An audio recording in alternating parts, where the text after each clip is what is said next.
Flex Network. This is the Flex Network. Flex on them. Flex on everybody. This right here is the Flex Network. Yeah. Flex on them, G. Flex.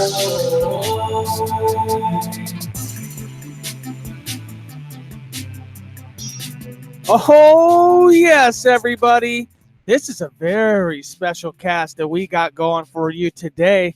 Shaner is with me, as always. Shiggity Shane, the Chinese Shane chicken over there in Canada, the upper Alps of the universe. Shane, what's going on with you today, brother?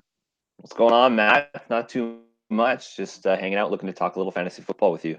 Now, can you please introduce our friend here? This guy's my arch nemesis here of all time. Can you please describe who this guy is so I don't have to pile drive him over the mic? All right, so the guy that we got on the cast today, he's kind of the thorn in everybody's side. He plays in the same listener league that we all play in, and unfortunately, this guy took me down to the championship last year. So we got a reigning champ. We got Sully from Houston, who's on to talk a little football with us. What's going on, Sully? Oh, shoot. Oh, nothing. Just got my belt here, and I'm ready to talk some football. Oh, my gosh. That's a tag team title belt, too. Who's your tag team champion? See, you wouldn't know that because I'm a WWE degenerate here. That's a tag title over there. I would say you're... Go ahead. Unfortunately, my local Walmart only had the tag team belt, so this is what we're dealing with today. Yes. Now, let me describe to you why you are my arch nemesis. It always seems like in every single league that I'm a part of, I try to find that person that I just really want to, just get my teeth sunk into and defeat every single year. But it seems to me that person always seems to be the guy that is also pretty much just as outspoken as me. So it's not really anything like against the person, in specific, but it's like, hey, I'm a degenerate. I talk a lot. I like to throw a lot of crazy deals out there. And I feel like sometimes you kind of do the same thing, but then you went ahead and won the league this year, and I just want to put this out there. So I've been trying to avoid names on the podcast, Kay, because the local people that I play fantasy football with here in my home leagues, they're listening to this, and I don't want them to know where I get my secret sauce. But I feel like if you don't tout the secret sauce, then the secret sauce stays secret, right? And so I've been trying to avoid it, but all of us are friends because of this Sirius XM show called Roster Watch with the Trash Man, Alex Dunlap, and Byron Lambert, three of the greatest fantasy minds that we have out there on radio today. The Trash Man, a swarthy individual who stinks. He stinks like skunk and brand new dog. And they're an awesome show to listen to. Please check out their podcast. But what about Roster Watch got you involved in their show, Sully?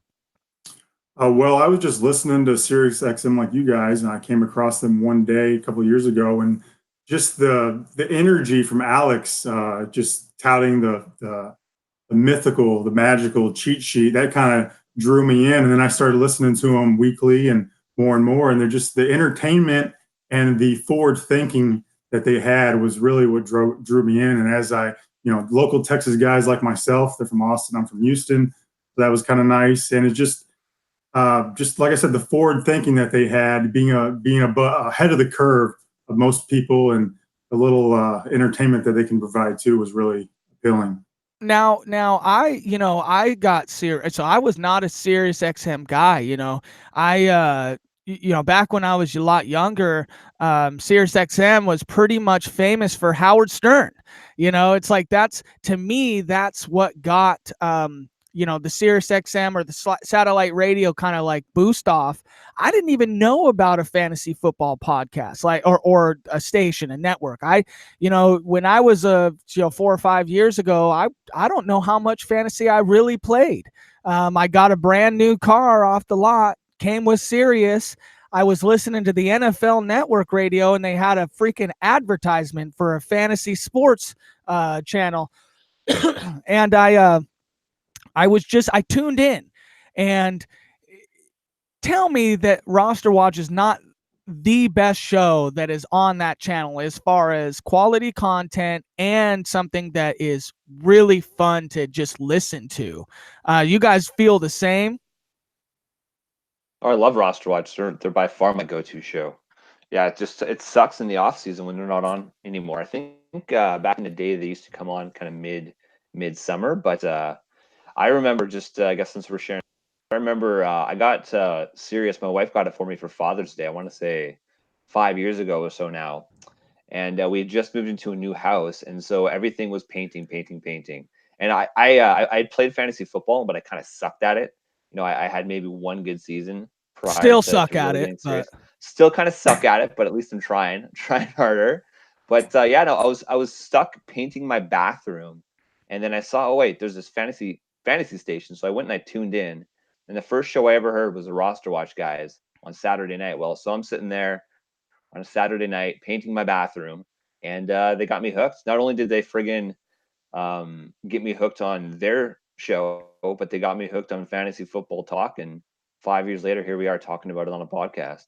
yeah, what's kind of cool about it too is they were a little bit late, or they still are. I feel like they still are a little bit late to the listener leagues, because since the beginning of my time listening to it, you hear about listener leagues to every show, and they were kind of late to that. And so once I had became just that was like the only show I really focused on listening to, they're like, oh, we're doing a listener league, and I was like, yes, yes, yes. And that's where I met all of you guys, which I think is just one of the coolest things in the world, because honestly, I mean, there's like, you, Sully, Shane, Weird Al, Baron, Mike, WikiLeaker, you know what I mean? He's got to give him a shout out. Isaac now, which we had, Gutsman just, seems to rise from the dead somewhere here and there. And, these guys have now kind of slowly become your almost everyday family. It's like we text each other in the group chat almost more than I text like my friends, just because I think I really enjoy just fantasy so much. And so thank you guys for coming on and being a part of this. This is really cool. And hopefully if the Roster Watch guys, listen to this, they can understand, how much of a community that they do build, and how much of a family that they're creating around their content, and they deserve way more than what they have right now. I mean, they need to be a daily, hourly show, like we just need to hear that. I need to hear more of whatever they got. So that's awesome. What we want to do now for these casts is we want to invite more people to take a look at what we're doing. And so we're going to analyze a trade, a cast, and kind of give our 2 cents on it. So Sugar Shane, can you kind of lead us into this and what we're doing here? Yeah, absolutely. So this is something that we want to start doing. We're going to start doing this every cast, and we're all on Twitter, and we all like to do those trade discussions on Twitter where you get to choose who won the trade. And so for this one, what we're looking to do is we're going to choose one that we found to be interesting or that we thought was completely one-sided, depending what the flavor of the week is. And we're going to break down a trade on the pod. So I'm going to start off here. So this is one by @Frizen_Brian. And so I'm just going to read you the tweet here. So it's a 10-team dynasty full PPR trade. So it's 10-team. That's important. This is 30 minutes before the rookie draft. This guy traded the 1.06 and the 1.09 for Joe Mixon. So, all right. So I'm just going to give my initial thoughts. First of all, 10 teams important because I think that 10 team, especially if you're having a shorter bench, when you have those elite players, that makes a difference every week on your roster. Second, the important part here, this is 30 minutes before your rookie draft. This is a pretty good lesson that your rookie picks pretty much have their peak value either right before or during your rookie draft, because that's rookie fever. So this guy was obviously brilliant. He knew supply and demand that people are going to want those rookie picks. So I think absolutely Joe Mixon like completely crushed this trade, the side of this trade. And really just what it comes down to is, who are you going to be getting at the 1.9 or 1.6 and the 1.9? And I mean, the top 3 running backs at that point will probably be off the board. Again, Josh Jacobs, David Montgomery, and Miles Sanders. N'Keal Harry is probably going to be off the board. So at that point, you're basically looking at, all right, who's my favorite receiver at that point? Is it Metcalf, Paris Campbell, AJ Brown? Maybe you're a Hawkinson guy. But I mean, when you compare any of those players to a guy like Joe Mixon, and then on the turn at the 9 spot, same thing. I mean, maybe Hawkinson falls, but then you're still basically looking at maybe Darrell Henderson or a Deebo Samuel, and I mean, give me Joe Mixon all day. What do you think, Sully? I completely agree with Shane. I think that Joe Mixon going into his prime right here, I think he's really I guess he's a trending industry sleeper, I guess, if that makes sense this year. These 2 picks right here are unknowns. And Shane, the people you mentioned, Jacobs, Miles Sanders, Montgomery, I mean, they're okay, but it's Joe Mixon, right? So I think Shane hit it right on the head here. Joe Mixon's side is the winner here. Well, I am one of the guys that would probably take this trade for the picks, just because I'm thinking to myself, okay, I've got to assume that if I'm taking the trade for Mixon, I've got 1.06, 1.09, and I've got my current first round pick.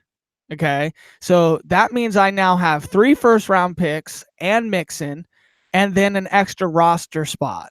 Right. So having all of that, I feel like I can combo. Let's say I've even got 1.110 or 1.10, and I've got 1.10, 1.9, and now 1.6. Can I not trade 1.9 and 10 to get up to 1.1?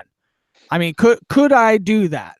Or to get up to somebody that you really enjoy the value on, which is like a Josh Jacobs or Miles Sanders or Montgomery, like we just said. So to be honest, I might take a Josh Jacobs and a Montgomery and a Miles Sanders getting up there in the top 6 picks, and then take 1.06, a Paris Campbell, and together for dynasty long-term value. Because that's exactly what Sully just said. Mixon's almost an every year sleeper, almost, because he's going at the end of the first round. Usually, I just picked him in a 12-team startup at 12. Okay, so he's not necessarily somebody that you're going after as your top 5, but he's not somebody that you're letting slip past the second round at any point. But you're really doing it off namesake. I mean, Mixon is a great back, but does he have Saquon Barkley upside? Does he? Answer me that question, because he doesn't. That's exactly why nobody's picking him ahead of DeAndre Hopkins. Nobody's picking him ahead of Odell Beckham. If they were, then somebody would be lighting their fire on the guy. But they're not. You don't think it's 1A? No, I don't. I don't. I think that Mixon is a part of that second tier running backs, and I honestly would rather go upside at that second tier. You got Dalvin Cook, Nick Chubb, and Joe Mixon. And honestly, of those 3 picks, I'm going Chubb over Dalvin Cook and Joe Mixon because of upside. And so I also don't know what this guy has left on his bench. And so realistically, he could be giving up Mixon, but he still has maybe a Dalvin Cook. Maybe and all he's doing is going to be filling in that extra roster spot, plus picking up a top flight dynasty rookie, wide receiver, or maybe a Hawkinson, or maybe he doesn't have any QB at all. And now he winds up with a Kyler Murray at 1.06 plus Miles Sanders. To me, that's a better value for Mixon than Mixon is in his own system. I mean, Mixon's great, and don't get me wrong, he's a good running back, but would we all be surprised if Mixon only runs for 800 yards this year, and then next year is drafted in the 4th round and then only runs for 800 yards, and then next year drafted in the 4th round, and then you never hear from him again, while you hear a guy like Miles Sanders skyrocketing up to that top 5 draft pick spot? I don't know. That's all I'm saying. but 3 first-round picks and a roster spot for Joe Mixon, a guy who might fizzle out of the league starting this year. Who knows? Okay, so here's a flaw in your argument, Matt. I'm just gonna throw it out there. So first of all, you're creating speculation, and that's the whole point. That's the whole point, right? I mean, you're familiar with the concept, a bird in the hand's worth two in the bush. I would rather have the guy who's showing us at the NFL level, who is not even 23 years old yet. He's only 22 years right now. He is the lead running back on his team. Coming out of college, this guy would have been an easy early first round pick within the NFL draft had it not been for the off the field issues. This is a guy that now is in an offense where they have a supporting cast. It's not just going to be him in that offense, and they're going to give him the ball. They're going to continue to give him the ball. This guy was going to be Le'Veon Bell level of talent coming out of college. So give me that player. And then you look at the fact that who you're going to be drafting is speculation. So yeah, we can go out and we can look at, okay, which players are not going to succeed. You can throw out, okay, maybe Cincinnati's going to have an anemic offense. It's going to be tied to Andy Dalton. There's a lot of risk involved in that offense. However, you have no idea what's going to happen with any of these rookies. They haven't played a single game in the NFL. So if you're going to be going out there and giving up this top player, which, I mean, I would argue he's probably within the top 6 running back prospect, or excuse me, not even a prospect, top 6 running back coming into the NFL this year. I think the reason that he's dropping is because people are afraid of that Cincinnati offense, but they have a new coaching staff. So there's a lot of just hope, I think, in that offense right now. Whereas with these wide receivers, we know that it sometimes takes a year, sometimes 2 years before these wide receiver prospects hit. Yeah, you know what? I think we're all excited about Kyler Murray, but maybe this guy doesn't need a quarterback. So at that point, if you are willing to potentially give or wait another year or two to win, yeah, okay, maybe I could see doing this trade. But for me, I want to win every single year right now. So I would have taken Mixon. What was have I ever heard of what saying? Something with a bird and what did you just say to me? A bird in the hand is worth 2 in the bush. Essentially, Matt, that means that it's one thing to have ifs and buts, but what you really need is a player on your team that's going to score you fantasy points that's done it before. So what you're saying is 2 in the bush is a good thing. No, I'm saying you're going to try to go catch those damn birds, and they're going to fly away, and then you're going to have no birds, and you're going to be sad, and then you're going to continue to finish mediocre in the middle of your fantasy draft. Would you rather finish 5th every single year, or would you rather finish 1st? I want to finish 1st, baby. I want to have like 3 in the bush. Okay, that's what I want to have. I want to have 4 hands in the bush, all different bushes. I just want to play in a lot of different bushes. So we're anyway, talking about fantasy football, right? Oh, we are. Yeah. Okay. Oh, right? Yeah. No, we are. Yeah, that's right. We are. Right. Anyway, right. I think that's a great evaluation. I think you guys both go Mixon. I think that there is definitely an opportunity for saying that you could sell Mixon. I mean, here's the thing too. Okay. And we'll finish on this because I love this conversation and it's a spirited one. But last year, or even the year before that, before Todd Gurley had his perpetuous fall from the top, would you not have rather had 2 first-round picks for a guy that right now in Dynasty you probably couldn't get a 3rd round for?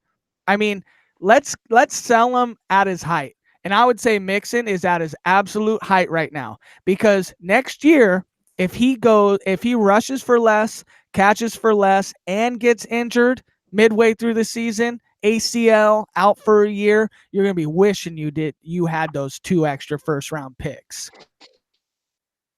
Right? So I think I think this is a question of, is your team a win now team, or is it a win next year or in 2 years team? I think that's really what it comes down to, because the reality is, to your point, Matt, we have no idea with these players, right? I mean, I even think of a guy like Doug Baldwin, who just 2 years ago was one of the top receivers in the league, and now he's out of the league, and that's injury related. Todd Gurley, look at that. Last year, he was the nuts 101 in Dynasty, and frankly, in all redraft leagues. And now he's barely going to He's going around the end of the second round. So we don't know what's going to happen in Dynasty. We don't know what's going to happen in the future. But if you have a player that you know can make a difference on your fantasy team this season and help you win a championship this season, I want to take it, because who knows what's going to happen next year. Go ahead, Sully. You could cut the guy off. It's all right. Insert your dominance, champ. Think that what we're talking about right now, and Joe Mixon is that guy, right? I think for the next, if he does stay healthy, Matt wants to talk about injuries and ACLs. Let's talk about if he stays healthy, right? And if he hits his peak these next 3 years. He's been in the league, I think, 2 years now. I don't have 2 all years, of yeah. 2017 draft, second round. If he can rush for 1,500 yards and have 70 catches, I mean, what is that? An RB1? That's like probably It's one top 3. overall. That would All right. be. So, I think he's capable of it. I think he's shown the potential. So I just think Mixon is one of those guys that if you're going to make this trade, that's the guy to do it. Sully, that's a good point, though. I mean, if you're gonna buy on somebody like a Mixon and buy him for your 6th and 9th first round rookie. You know, like, I do get it. I mean, it's not like you're paying top 5 rookie draft capital for the guy. You're paying 6 and 9, which is, you know, to Shane's point, it might be somebody like a Hawkinson or a Darrell Henderson. And, you know, even though Darrell has a very good upside, but the other side of the coin to Darrell Henderson is Gurley comes back, eats away at 80% of the share that he's ever going to have. And you're waiting for 3 to 4 years before you even see him on a different team or, get a feature back role. But Sully, why the hell are you here today? What do you mean? Tell me why you're here today, Sully. Tell our listeners why in the world is Sully from Houston on the podcast today?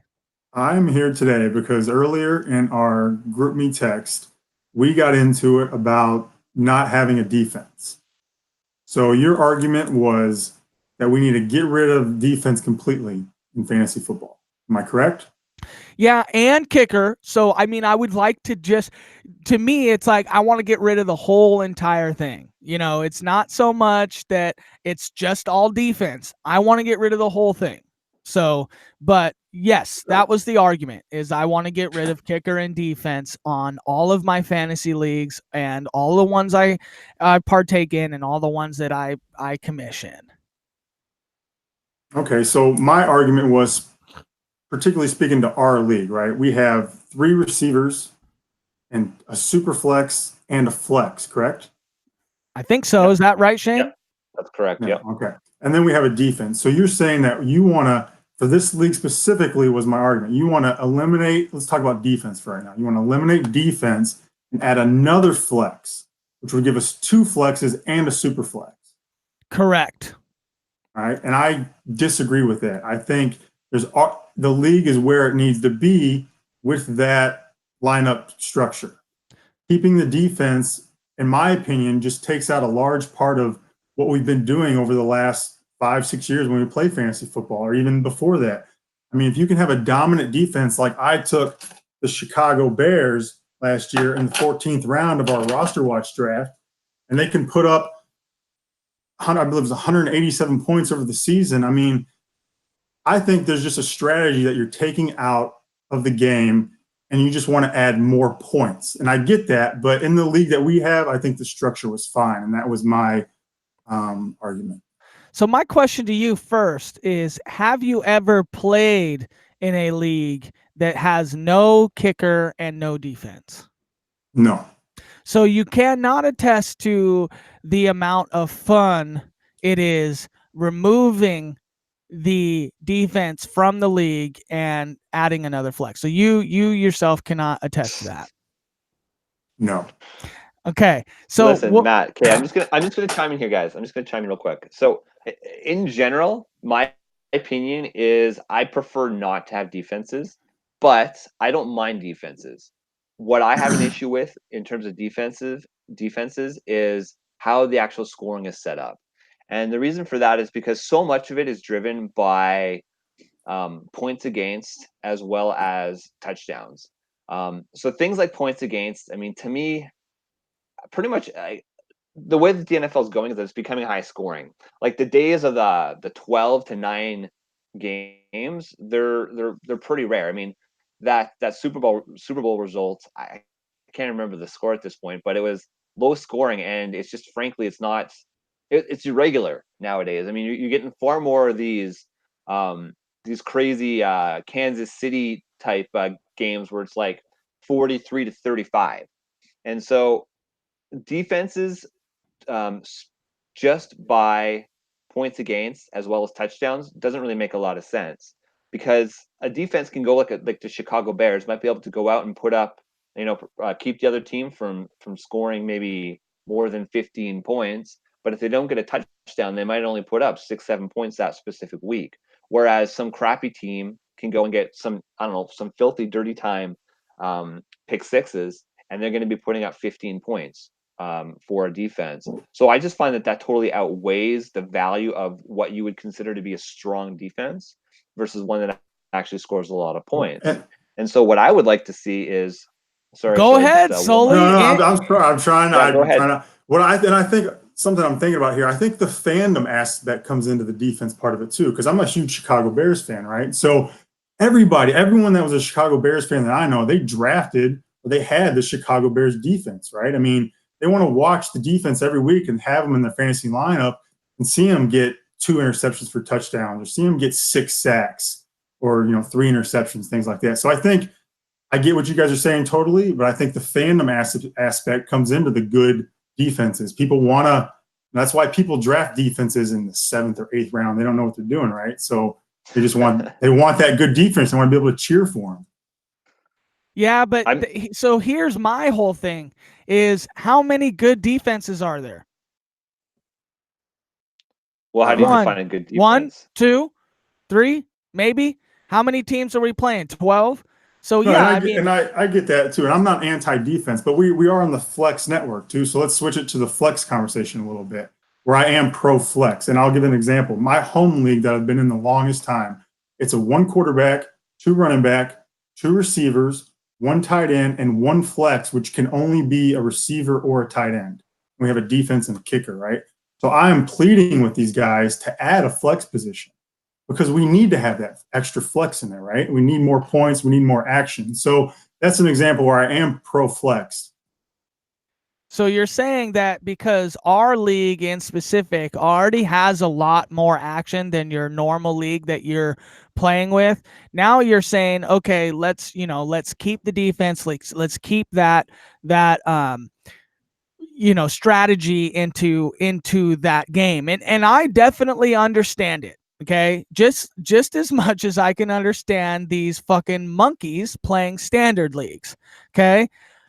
Yeah, it's how things used to be. Okay. But you know what's way more fun is when you just said it. I want to see your fandom, your team getting interceptions and whatever it is, or you want to see your kicker blast a 50-yarder.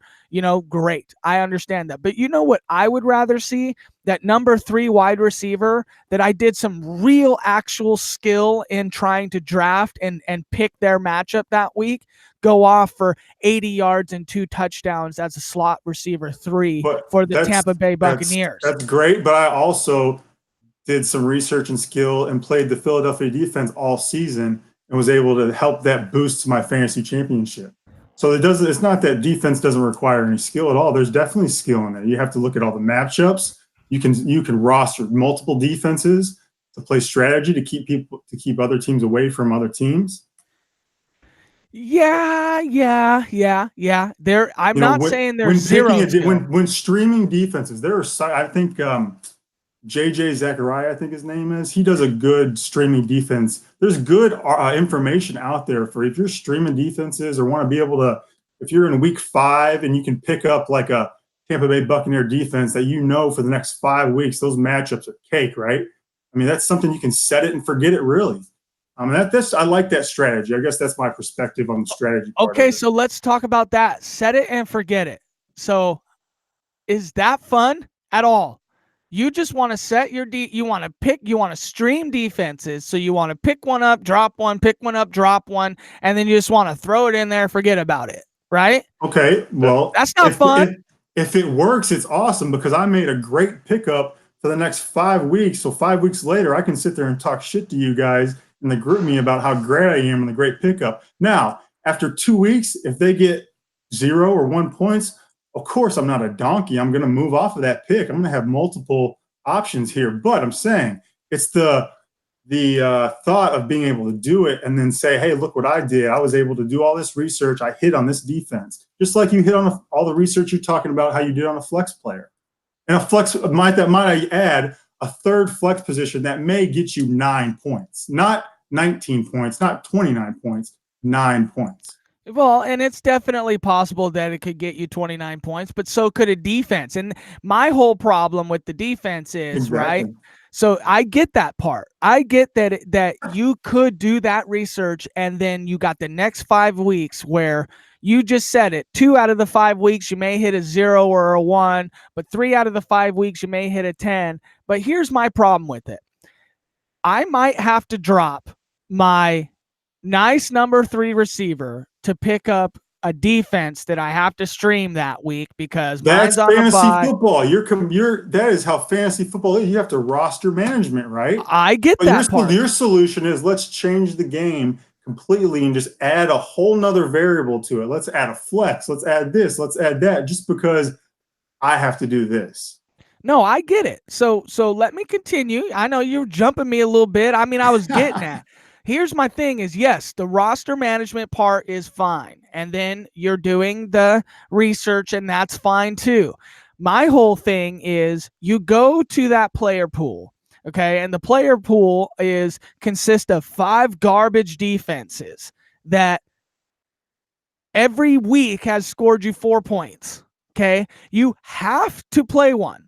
Okay. And so you now have to drop either your really good third wide receiver or you drop your really decent defense that's scoring you 8 points a week, and you have to have it. So you drop your defense or you drop your really good receiver and you go and you pick up that garbage defense that'll score you about 5 points that week because you have to. Okay.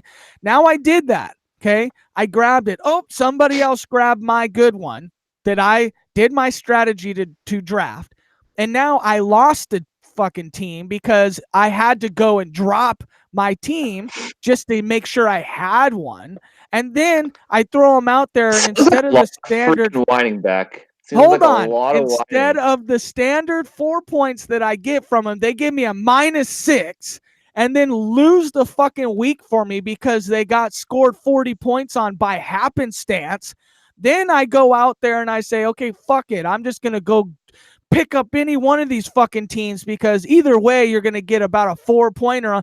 And then boom, they get 30 points one week. And there's absolutely no strategy to it. And now I just beat you in the finals because my fucking defense randomly wanted to intercept the ball 3 times. You sound like someone who's had one too many bad beats, buddy. Listen, it's not about a beat. It's not about a beat. I just proved to you. I'm just going to jump in here real quick. All right. Okay. So listen, the idea, Matt's fired up. I love it. Okay. This is what the alternative would be. Okay. So right now, like we've already said, we essentially have our 5 starting skill players, right? Your 3 receivers, your 2 running backs, and then you've got your tight end position, and then we've got our flex spot. All right. So that's effectively what? 5, 6, 7 skill positions that we have.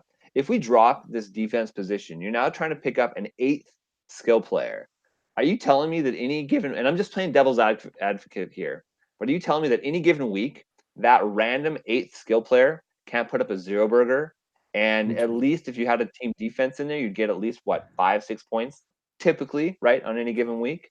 My whole thing, just so much of a crapshoot at that point. No, but yes. So yes, it is a crapshoot. Okay, but the volatility of a defense is exactly the whole entire reason why I want them out of here. Okay, because when I'm going in week 7 to pick up a streaming defense, and all I see is the projecteds at 5 and below, and that's well, it's because I'm just looking at, hey, okay, they're projected at 5, which if they're the top of the list out of 5-point projected, who look at the projections? I always look at the projections just to get an idea. Can I throw something out there? I'm going to throw something out there. And this is just a good thing. Anybody who who is trying to look for a streaming defense, I mean, you could pull a rookie move like Beck and go and try to look at the projected points. But my what I would God. recommend doing, what I would recommend doing is going and trying to find some Vegas lines, try to find some over unders, and try to look at what Vegas is projecting in terms of total outcomes, and see if there's any of those teams that have the, say, the -6, the -7 lines, where they're expected to win these games by decent margins. Those are the ones that you want to go and try to stream, because essentially the idea is that they're going to be up, which means that the team they're going against is going to have to be more aggressive with their plays. They're going to be throwing the ball, and then maybe you'll go and you'll get an interception, or maybe you'll get a couple extra sacks because that quarterback is hanging onto the ball for a few extra seconds, and maybe you'll get that pick six. So that's the sort of approach that you need to be taking when you're streaming those defenses. And you know what? I don't think anybody would say that the Kansas City Chiefs last year had one of the top, I don't know, 5-6 defenses in the league. You know, we're just talking real NFL. They were the number 5 scoring defense in fantasy football last year. And you know why? It's because they got into shootouts, which means that the teams that they were playing against were forced to make crazy plays. They were forced to go down the field, which means they were throwing the ball more, which means there's more opportunities for interceptions. There's more opportunities for pick sixes.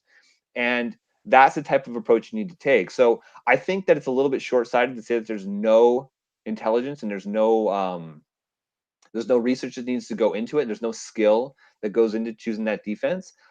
Look, I mean, bye weeks happen, man. It's not just the defense position that you're gonna have to deal with bye weeks on. Your starting quarterback, he's gonna have a bye week. Your starting receivers, your starting running Yeah, but backs are I all gonna have drafted bye too. weeks. I drafted too. So I drafted for that. Now, first of all, you just don't think I'm going to just let you diss on me like that real quick before I don't talk about it. Okay. I don't just go to the fucking waiver wire and look at the projected points and pick the top one. That's where I start. Okay. I start there, and then I do exactly what you're saying is I go to the over-unders and I pick the game. And so get off me on that one real quick. But what go ahead. No, real quick, let me just get this You're out. the champ. Just can interrupt anybody you want. You told me I could. So anyway, just I'm your guest. Anyway, back to some advice. I do think there is a correlation between good running backs and good defenses. I'm not sure if anybody can back me up there, but I have heard this that is a hot before. take. This is a hot take. Hey, no. Listen, Sully, I don't know if you play daily. Let Sully get the fire here, Shane. Jeez. Okay, you go. I never even heard of this before. That's just that when I think of fantasy football strategy, right? You want to think about how you can, like a quarterback and receiver on the same team, the rainbow points, things like that. You want to see how you can get the edge. So I don't know where I heard it or where I read it, but they said that correlations between good running backs have good defenses. I think that's what it was. So maybe Shane can elaborate a little bit more on that. I don't know how to articulate it. No, listen. Okay, so I would say that's an absolutely there's a pretty positive correlation. I mean, where that comes into play a lot more often, I think, is in daily, when these daily sites that have their team defenses. And I mean, if you just think about it, it does make sense, right? So if you have a running back on a strong team that's likely going to be ahead, that running back is going to accumulate points, because at the end of the game, that team is up and they're going to be running the ball. They're going to try to grind that clock down. So that running back is going to put up those points. At the same time, the other team, Sully, you can mute your mic while you're doing all that stuff, by the way. So everybody else doesn't have to hear that you're fucking taking your underwear off underneath there. Nobody could see that, but I'm saving your podcast. Right, so my computer almost died. Oh my God. You would have made the podcast if that happened. But go ahead, Shane. Sorry. Sully was being rude. Champs just walk around here. They do whatever they want in here. Hey, listen, he's a champ. He can do whatever the hell he wants. But so just going back to it, I mean, think about it again. It just goes back to opportunity, right? When you're talking about team defenses, because of the way the scoring is set up, there is a premium put on touchdowns. I mean, you're going to get 6 points for every touchdown. You get a pick six. That's the 1 or 2 points for the interception plus the 6 points for the touchdown. So if you've got a team at the head, your running back's going to be running the ball. On the other side of the ball, that other team's going to be throwing the ball. They're going to put themselves in riskier positions. They're going to be taking more chances down the field, which again creates opportunity for your defense. So absolutely, when you're looking at the daily game, there's a correlation, and of course those correlations do carry over to the the week or the season long type leagues. I hate it. I hate it all. I look team defense to me is just such a fucking it's a mind bottling thing. Why in the okay? So you tell me this, okay? If team defense is so fun to play with strategy, why is everybody removing? Why is it the hot take to get the team defense and the kicker off of your team? So Yeah. so can you create a bias for how I am trying to tread the waters of the no defense, no team kicker? Okay, I would say this is just my opinion. So I would say that going back to your original point, Matt, about how there's less strategy when you're choosing a team defense versus say going out and trying to find that gem skill player that you're gonna have to put in that extra flex position. I would argue that there's skill for both sides. You know, there's research that has to be done if you really want to be successful and actually get some points. It's about playing percentages as well. It's about playing the odds. Which team is more than likely going to get a team defense touchdown? And you have to kind of roll or spin the wheel for that. So there's that side of it. I think there's strategy on both, but really, and this is what it boils down to. What do you have more fun doing? Are you having more fun going out and trying to find that little grinder? And you know, if this guy that you just picked up off the waiver wire goes off, are you going to have more fun bragging to your league that you went and you found this gem, or are you going to be like, all right, you know, I went out and I got a team defense. Hooray for me, right? You know, it's about what is fantasy football about? It's about destroying your opponents and it's about having fun, right? And I think it's just more fun going out and finding those skill guys.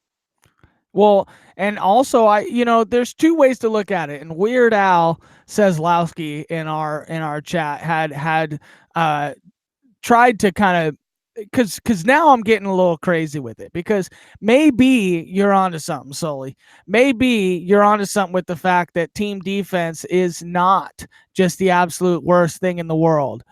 Because to me it is. So if we really wanted to bring up the fun in team defense, then we need to fucking foster the original idea of we're going to start 2 defenses a week.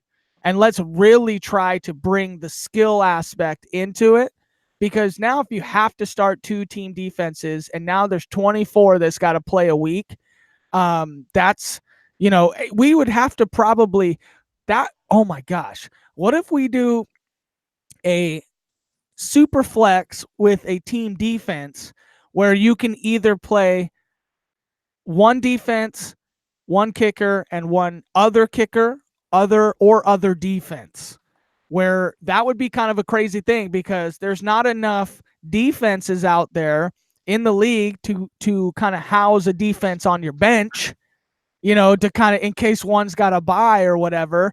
That'd be crazy. That'd be nuts. So your super flex could be a kicker or another defense. What do you think about that? Or you could just do the rules like we've always done them, and you could have to drop your third receiver to get a defense. Well, but Matt, actually there might not be one out there. That's what I'm saying. I don't know. I'm just joking. I have a friend who actually plays in a league where they have defenses required. It's a she, yeah. There are women. There's lots of women out there that play fantasy football, and she's actually pretty damn good. Okay. But I'm pretty sure she was runner up last year in her league. But so she's pretty badass. But no, so her league, it requires them to start 2 defenses every single week. And honestly, I freaking hate that.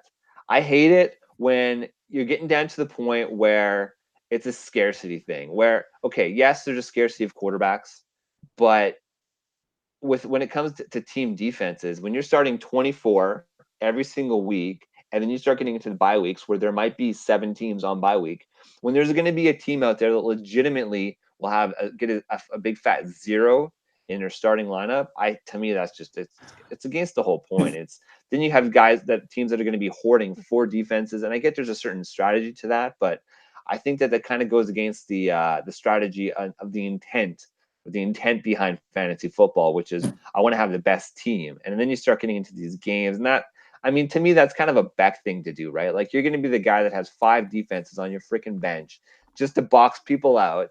And I mean, hell, you would rather have a crappy starting wide receiver 3 as long as you had that 5th defense sitting on your bench. Hey, let me ask a question here. So I think I'm real emphasis on defense because, like I said, my home league is the league with 1 quarterback, 2 running backs, 2 receivers, tight end. The flex is the receiver or tight end. So the defense really is important, right? I mean, because you don't have any extra flex spots, you have to hit on that defense. So I lost my train of thought there, guys. Sorry. Well, that wasn't a question, but so what you need to do is 2 things. Number 1, you need to quit that league because who plays 2, 2, and 2 essentially? Because it's actually a 10-year home league. So okay, so and it's you 14 team. Yeah, you So need to that makes it even- pioneer. You need to be the Hey, pioneer of a we're 3rd trying. wide We're receiver and an extra flex.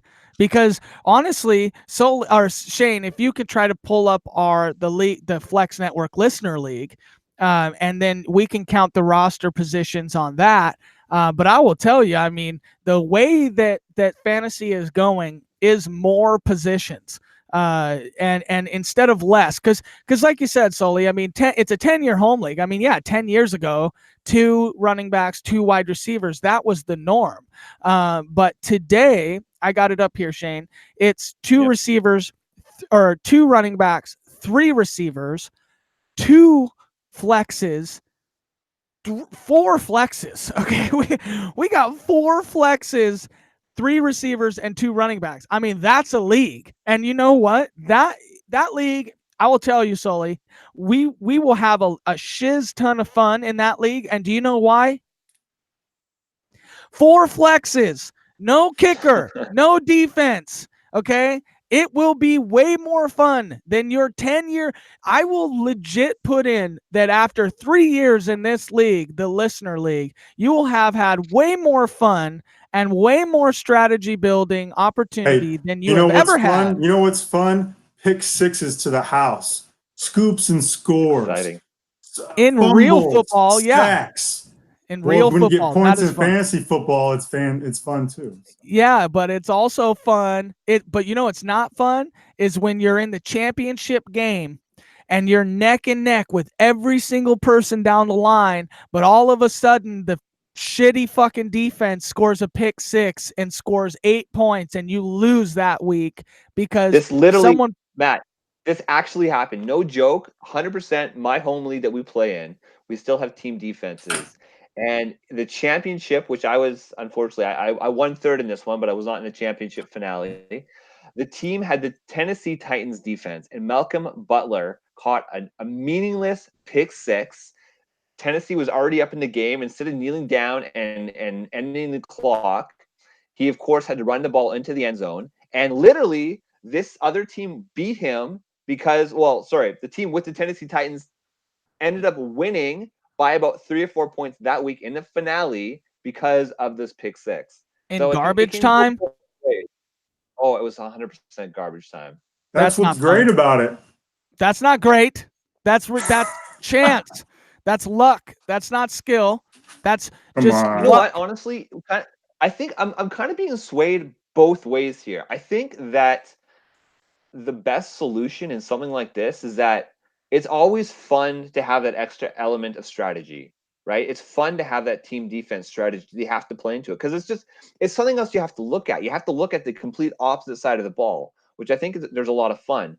But at the same time, it can kind of be a kick in the ass if you're going and this 6-point touchdown, your team defense outscores your 5th skill position player.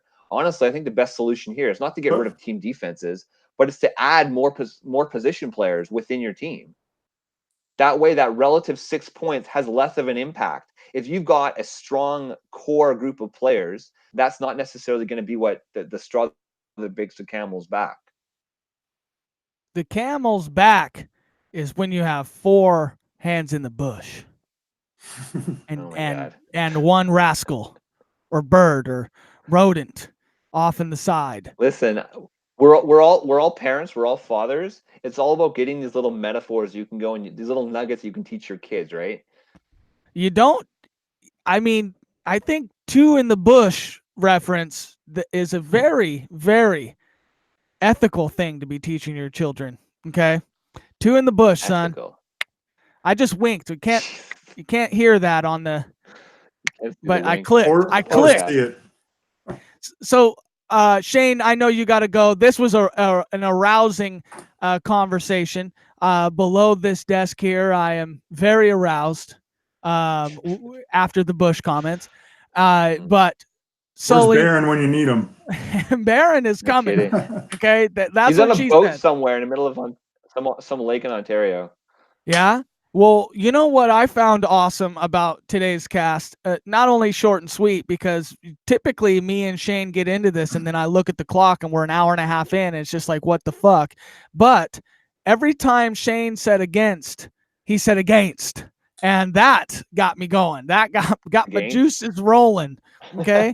Hey, not everybody thinks a Canadian accent is yeah, they think maybe European, maybe an Australian, but every time you said against, that got me going. Go All right, I ahead. love it. Do it again. Against. I'm not against you. I'm against you. Against. I don't even notice when I'm saying it. Yeah, I know. it's pretty That's how cool. crazy it is. Yeah, but no, I'm just gonna kind of put a bow on this from my perspective. I think that, and we didn't even touch on kickers, but I would say that Just team throw defense those can guys kinda be away, right? frustrating. We just throw the I'd say kickers just away. throw away kickers. That's a whole different conversation. But I personally, I'm kind of on the fence. I don't really care one way or another if you've got a team defense in a league. I think that there's an added strategy, and honestly, it's all about strategy at every single position. It's trying to fill every position with the best player and getting the most points out of those positions. And so I have nothing against having a defense within your There it was. your makeup. But I think bottom line is that I've come to the conclusion you just need more spots so that when a team defense goes off and puts up 15, 20 points, you're not completely out of it because you've got 2 or 3 other bench players or players that are not on your bench, that are in your starting lineup that can help offset that. So say you've got 3 legit flex positions where each of those guys are putting up 7, 8, 9 points, and then the team you're going against has a defense that puts up 20. You might still be able to squeak off that win because you've got that depth, and because you're the smarter player. Sully, Can how we can can we every just address real quick? yeah, I My can undress. my last week pickup of Robbie Anderson and how I beat Oh, God. Get Nuclear in the Roster Watch Championship. All right, Yes, we'd be okay. remiss if we didn't at least mention this. Okay, Sully, this is it. I'm gonna make my piece right now, and then that's it. We're not gonna talk about it until I Okay. beat your ass next season. All right. But listen, Sully, this is the perfect example of you don't stop grinding. The fantasy football season doesn't stop at the draft; it starts at the draft. Sully picked up James Conner at this point when we didn't know what was going to happen with Lev Bell. He had James Conner, he had Jalen Samuels, he picked up Robbie Anderson off of the waiver wire, and he picked up Damian Williams off the right waiver wire, and he put up over about 210 points on my ass. And that is how you win championships, people. It doesn't come down to these little nitty gritty things about team defense and all that other bullshit. It's about every single week you grind that waiver wire, and then you got to make those decisions. And frankly, Sully, I mean, respect, brother. You had a hell of a season last year, and you deserve that championship. And thank you. And Matt and Shane, I both want to thank both of you for having me on. This is the first time I've ever done anything like this, and I enjoyed it. And I enjoy talking football and talking to you guys daily, and definitely just talking shit to Matt Beck daily. I mean, that's like what I wake up for every day, right? Among the few others in the group. So just thank you guys for setting me up here. And maybe next time when I come out, I'll try and have a little better setup and not ruin the podcast with my noise and things like that. No, it was great. No, and honestly, I mean, we are degenerates, guys. I will tell you, it's June 23rd. Okay, like I remember when I first started listening to and we'll bring this all back. This is what a good host does. Okay, I remember when I first started listening to Sirius XM, and I was like, man, I couldn't get any content out of that channel until after July 4th. And now it feels like I am just completely headfirst into content starting the day after the Super Bowl. I mean, we are a part of that content. We're driving that industry. And I think this is really, really fun. Shane kind of mentioned something, I really wanted this to be a lot of dynasty podcasts just because just because. I mean, I feel like Dynasty is way more fun. Sully, I think, is it your first Dynasty league that you got in the listener league? This is my first Dynasty talk. I'm 100% redraft up until now. Well, besides the keeper league we play in, but this is all new to me, so I'm trying to process everything and listen to you guys. So wouldn't you say that it's like a lot more fun? I mean, you're taking your fantasy football fandom, as you talked about with the defense, you're taking your fandom of fantasy football up a notch. And wouldn't you say that it is a lot more fun to be talking football in June or to be drafting early June than it is to be waiting until the end of August to try to get the things rolling? So wouldn't you agree? I would definitely agree, yes. Okay, so then that's just the start of the reason why I am always right, everybody. Okay, this listener league will be way more fun for Sully in 2 years than his home league redraft for 10 years will ever be. We are the Flex Network. I am signing off. Shane, Sully, thank you, brothers. Have a fucking defensive day. You go out there, everybody. You go and draft your defenses and you enjoy it, okay? While we sit here and we throw them to the wolves. We throw them to the wolves of fantasy football. Sully, later, brother. Thank you, Shane. We're on. Hey, stay on, Sully. Stay on, though.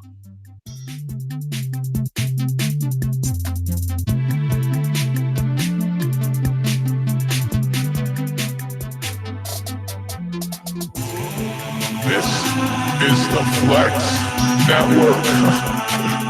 This is the Flex Network. Flex on them. Flex on everybody. This right here is the Flex Network. Yeah. Flex on the G. Flex.